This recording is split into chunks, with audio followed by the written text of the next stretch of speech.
ګورې زه ډېره ښایسته یم. یا الله یا الله دا زه هوره وینم او که د چین ماچین ښاپېری وینم سم د ډمډم پیري مور ښکاري. یا د جیدل خان ښځه یا د غربین خان ښځه راوځه تا سره مې ضروري سوال جواب دی.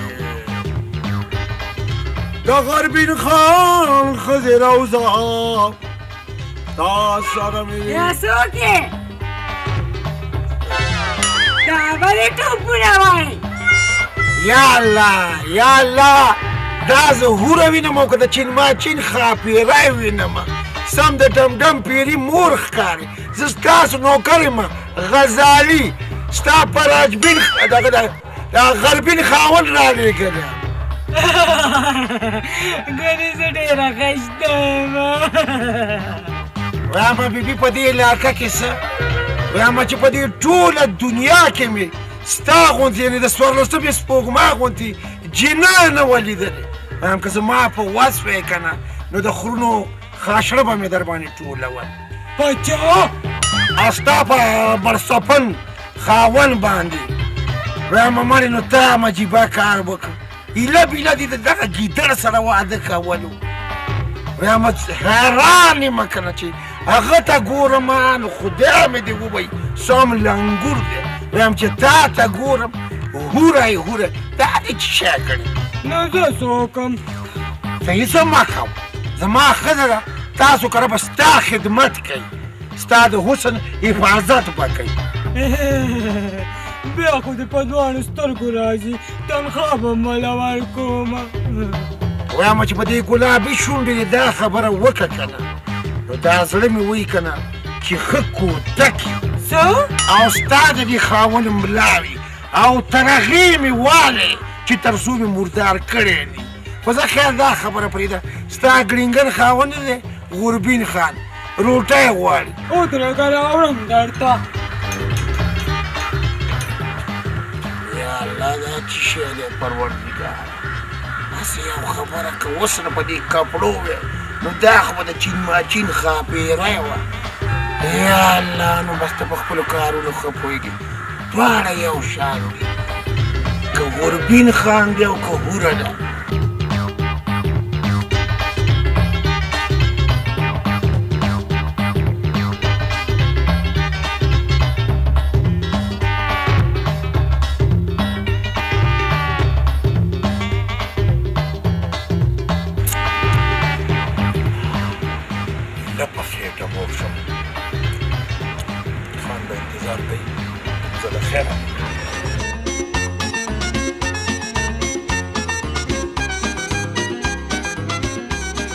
چا په کنه ظالمه په خېټه کې مې د لوږې د لاسه منګکان لوبې کوي. یاره عجیبه خبرې کوې خانه د منګکانو په خېټه کې خو به منګکان لوبې کوي که نه څه چیندکې خو به پکې لوبې نه کوي که نه نو زه تا ته اوس منګک ښکارم. خدای دې نه کړي الله دې نه کړي دا روټۍ واله دا مې دله راوړه. څه کوې ماړه لاړې نو ورپسې لاړې. څه شی وکړو نو دا اوس تا ته څه پته ده څه خبر؟ شکر الحمدلله. نه مې رات مړیه دا څه دي نه ډوډۍ شته نه ترکاري.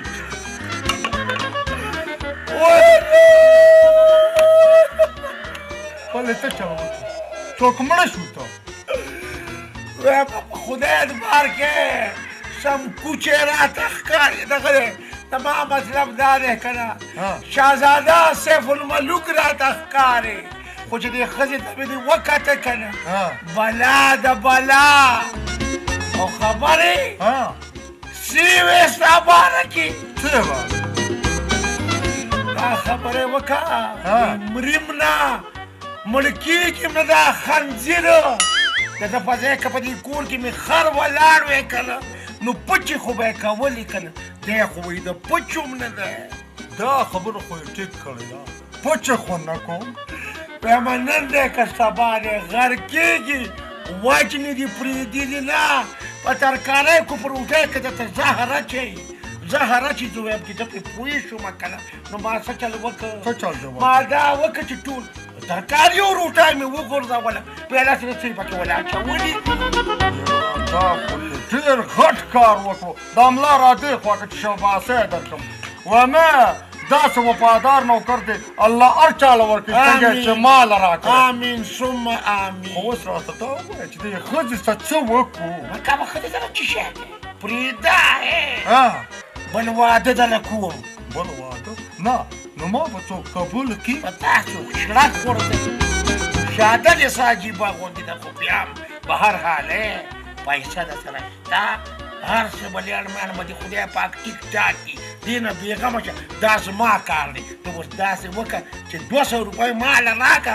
چې پیکوړې دله راوړمه چې لږ موړ شي طبیعت دې ښه شي ځکه چې طبیعت دې اوس خراب دی ډېره زبردسته خبره دې وکړه هم ډېر هوښیار یې لکه زما بلکل بلکل داسې وکړه خدای دې بیخ او بنیاد دې داسې ښځې وباسي امین امین داسې وکړه مړه ته پرېږده ښځې دا واله 200 روپۍ که نه خو پیکوړې زر راوړه ځکه چې مخکې نه د لوږې نه ظالمه مړ کړی او بل دا کار وکړه چې پیکوړې ته په لار ونه کړو نه نه دا څه شی که زه موړ یم د الله را باندې فضل دی زر راځه ظالمه په خېټه زه دا به بیا یوسمه زه بیا یوسې په خېټه کې مې د لوږې د لاسه ترانې شروع دي